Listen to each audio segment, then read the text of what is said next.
O escritório ali para assuntos do hemisfério ocidental do Departamento de Estado dos Estados Unidos criticou ali a determinação da prisão domiciliar e afirmou que o ministro Alexandre de Moraes, é um violador de direitos humanos, que usa instituições brasileiras, segundo o órgão ali, para silenciar a oposição e ameaçar a democracia. Fred, essa decisão ali, ela acontece no meio ali de um contexto do tarifaço, né? O que a gente pode esperar do governo americano, né? Um endurecimento, talvez, dessas sanções que já estão acontecendo? Isso, nós estamos em meio a 2 pontos específicos, né? Nós estamos aqui com a imagem da postagem na rede social X do escritório do Departamento de Estado, e realmente chama atenção algumas das observações ao longo desse texto.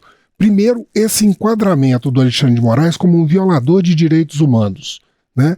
Segundo, essa questão do reforço da afirmação de que há uma censura no Brasil, né? Ele coloca que essa medida vem no sentido, né, a prisão domiciliar de Jair Bolsonaro vem no sentido de cercear a oposição.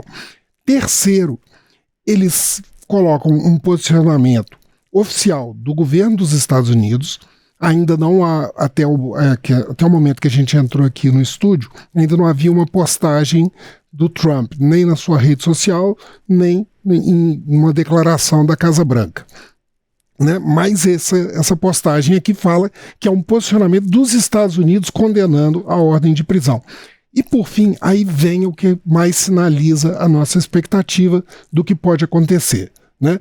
Que os Estados Unidos responsabilizarão todos aqueles que colaborarem ou facilitarem condutas sancionadas. Então pode ser ali um endurecimento, ali não endurecimento talvez, mas uma ampliação da sanção que já tinha sofrido o ministro Alexandre de Moraes? Exatamente, é bem possível. Não especificamente contra Alexandre de Moraes, mas também contra outras pessoas que, segundo essa mensagem, estariam colaborando ou favorecendo essa sanção. Aí não podemos descartar, por exemplo, que quando, em julho, foram suspensos os vistos de Alexandre de Moraes e sua família, o anúncio do Departamento de Estado falava aliados de Moraes também, e que na época foi identificado como se fossem os outros ministros da Suprema Corte, né, do Supremo Tribunal Federal.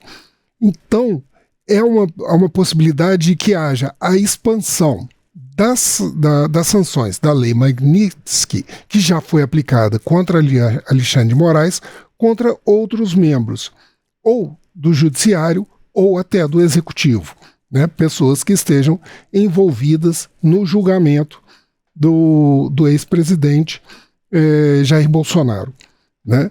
Então, essa é uma possibilidade. Ainda não há nenhuma sinalização. Há um segundo temor de que haja também essa decisão possa agravar a entrada em vigor do tarifaço, que foi previsto, né, pela ordem assinada pelo presidente Donald Trump, para entrar em vigor amanhã, dia 6. Né? Então, isso é uma preocupação do governo, porque, apesar de haver uma redução da expectativa de aumento de tarifas, né? Hoje está em 10%, a partir de amanhã deve chegar a 50%, com isenção para mais ou menos 700 produtos. Mas os produtos que não foram incluídos têm um componente muito importante na nossa balança comercial, né? Por exemplo, o setor de carne estima uma perda de mais ou menos $1 bilhão em vendas.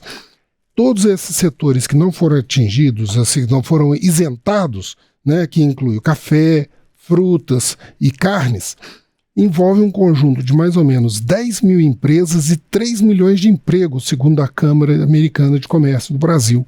Então, há um temor, principalmente pela incerteza do que vai acontecer. Uma incerteza que é muito alimentada justamente por essa atuação do presidente dos Estados Unidos, Donald Trump. Por exemplo, o Brasil tem sido muito pressionado a estabelecer negociações para resolver o tarifaço. Negociações diretas entre os dois líderes. Que talvez uma ligação ali, como se fosse, não tivesse todo um protocolo diplomático para uma ligação acontecer. Né? Exatamente. E nesse momento, quem está conduzindo as negociações é o vice-presidente Geraldo Alckmin. Mas há uma pressão de que haja um contato entre os presidentes. Mas esse estilo de negociação do Trump torna até isso uma incerteza. Por exemplo, o presidente da Índia, o primeiro-ministro da Índia, Narendra Modi, que estabeleceu negociações diretas, vários telefonemas, um encontro presencial na Casa Branca, né, ele está sendo alvo. Ontem o Trump anunciou um aumento significativo de tarifas contra a Índia, justamente porque a Índia compra petróleo da Rússia, que está em guerra. Então, a estratégia de negociação do Trump torna tudo muito imprevisível, incerto, e todas as partes da negociação acabam ficando andando numa linha fina, sem saber qual a estratégia que pode dar mais certo. Assim como toda a questão da política, né, do presidente americano, Donald Trump, que é uma imprevisibilidade que é difícil prever, né, mas eu queria aproveitar e chamar a Larissa aqui. Lari, parece que o presidente Lula também, nesse contexto ali do tarifaço, né, dessa relação com o governo americano, o presidente Lula tem uma reunião hoje ali em Brasília para tratar entre esse assunto também, né?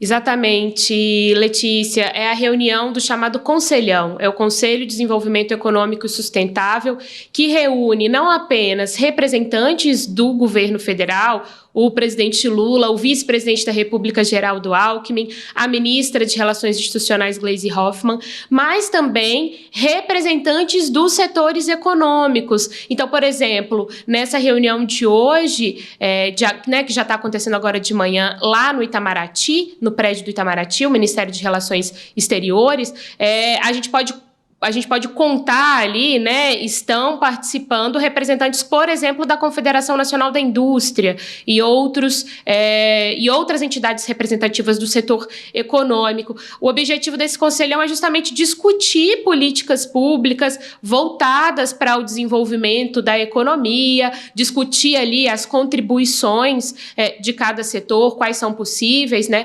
Então, estão previstos também discursos tanto de Geraldo Alckmin quanto do próprio presidente Lula, algo que só deve acontecer um pouco mais aí para o final da manhã, início da tarde, mas vem nesse contexto, né, Letícia e Fred, vem nesse contexto de uma reação ao que os representantes do governo e representantes de outros poderes também têm apontado como ataques à soberania brasileira, né? Então, vem nesse contexto de não só discutir medidas que favoreçam o desenvolvimento econômico brasileiro em um contexto de tarifaço de Donald Trump, em um contexto de ataques à soberania brasileira, tudo isso acontecendo. Então, essa reunião de hoje também está sendo considerada uma forma de reação, né? Declarações que possam servir também de reação e de alinhamento e de chamamento também de setores da economia